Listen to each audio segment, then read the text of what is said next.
Hello எல்லாருக்கும் நமஸ்காரம். Welcome to Girija's kitchen. நம்ம இன்னைக்கு இந்த வீடியோவில் ஒரு டேஸ்டியான ஹோட்டல் ஸ்டைல் இட்லி சாம்பார் எப்படி பண்ணுறதுன்னு பார்க்கலாம். இந்த பாருங்கள், ஒரு 15 சின்ன வெங்காயம் தோல் எடுத்து உரித்து வச்சுருக்கேன். ஒரே ஒரு பச்சை மிளகாய் கீறி வச்சுருக்கேன். ஒரு 6 தக்காளியை கட் பண்ணி பொடி பொடியாக எடுத்து வச்சுருக்கேன். கேரட்டும் பைத்தம்பருப்பும் நான் தனியாக வேக போட்டேன். வாங்க இப்போ எப்படி பண்ணுறதுன்னு காமிக்கிறேன். இப்போ பாருங்க, குக்கரில் ஒரு 150 கிராம் பைத்தம்பருப்பை நல்லா அலம்பிட்டு ஒரு 4 விசில் விட்டு எடுத்து வச்சுட்டாச்சு. அதுலேயே கேரட்டையும் போட்டு வேக வச்சு எடுத்துட்டேன். வேறு பாத்திரம் வேஸ்ட் பண்ண வேணாமேனு அதே குக்கர்லேயே நம்ம இப்போ இட்லி சாம்பார் பண்ண போகிறோம். ரீஃபைண்ட் ஆயில் விட்டு கடுகு போட்டிருக்கேன். கடுகு பொரிஞ்சு வந்துடுது. வேறு உளுத்தம்பருப்போ வெந்தயமோ எதுவும் சேர்க்கறது இல்லை. மேலாக கொஞ்சமாக சீரகம் சேர்க்குறேன். சீரகம் தான் இதுக்கு ரொம்ப முக்கியம். சீரகம் சேர்த்துட்டு நம்ம உரித்து வச்சுருக்கிற சின்ன வெங்காயத்தை இதோட சேர்த்துடலாம். சில பேர் பெரிய வெங்காயம் போட்டால் அது அந்தளவுக்கு டேஸ்ட் கொடுக்காது. சின்ன வெங்காயம் தான் டேஸ்ட் கொடுக்கும். ஒரு பச்சை மிளகாய் கட் பண்ணி வச்சுருக்கோம் இல்லையா, அதையும் இதோட சேர்த்துடலாம். கருவேப்பிலை இதை நல்லா வதக்கிக்கலாம். இப்போ நம்ம போட்டிருந்த வெங்காயம் வதங்கி இருக்கு இல்லையா, தக்காளி பழம் சேர்க்குறேன். கட் பண்ணி வச்சுருக்கோம் இல்லையா, தக்காளி பழம் சேர்த்துட்டு இப்போவே இதுக்கு திட்டமாக உப்பு சேர்த்துக்கலாம். அப்போ தான் ரொம்ப சீக்கிரமாக நல்லா வதங்கும். இந்த பாருங்கள், இந்த உப்பு கரெக்டாக இருக்கும். இப்போ கொஞ்சம் பொருளாக வதங்கட்டும். பாருங்கள், நம்ம போட்டிருந்த தக்காளி நல்லா வதங்கி வந்துடுது. சில பேர் என்ன பண்ணுவாங்கன்னா, தக்காளியை ஒழுங்காகவே வதக்காமல் புளித்தளத்தையும் பருப்பையும் கொட்டிடுவா. அது அவ்வளோவா நல்லா இருக்காது. தக்காளி முன்னாடி போட்டிருந்ததுக்கும் இப்போக்கே உங்களுக்கு நல்ல வித்தியாசம் தெரியும்னு நினைக்கிறேன். இப்போ ஒரு நெல்லிக்காய் சைஸ் அளவு புளியை எடுத்து கரைச்சி வடிகட்டி வச்சுருக்கேன். அந்த புளிச்சலத்தை இதோட சேர்த்துடலாம். ஏற்கனவே உப்பு போட்டிருக்கோம் இல்லையா.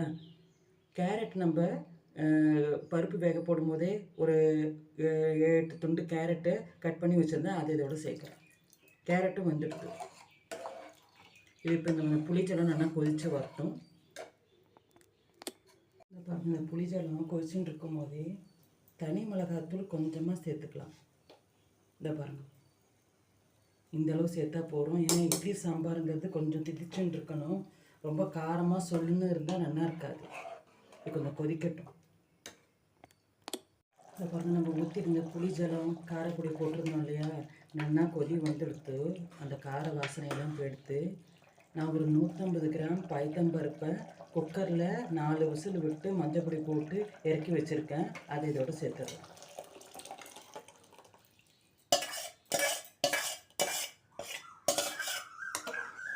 சேர்த்து ஒரு கொதி வாங்கிக்கலாம். தேவைப்பட்டால் கொஞ்சம் ஜலம் சேர்த்துக்கலாம். ஏன்னா கொஞ்சம் இட்லி சாம்பார்னால் நீர்க்க இருக்கணும் இல்லையா. இந்த அளவுக்கு இருந்தால் போதும். இது கொஞ்சம் ஒரு கொதி வரட்டும். இந்த பாருங்கள், பருப்பு சேர்த்துருக்கோம் இல்லையா, அது கொஞ்சம் மேலாக நுரைச்சி வந்துட்டுருக்கு. இப்போ தான் நம்ம சீக்ரெட் பொடி சேர்க்க போகிறோம். ஹோட்டல் ஸ்டைலில் உள்ள சீக்ரெட் பொடி சேர்க்க போகிறோம்.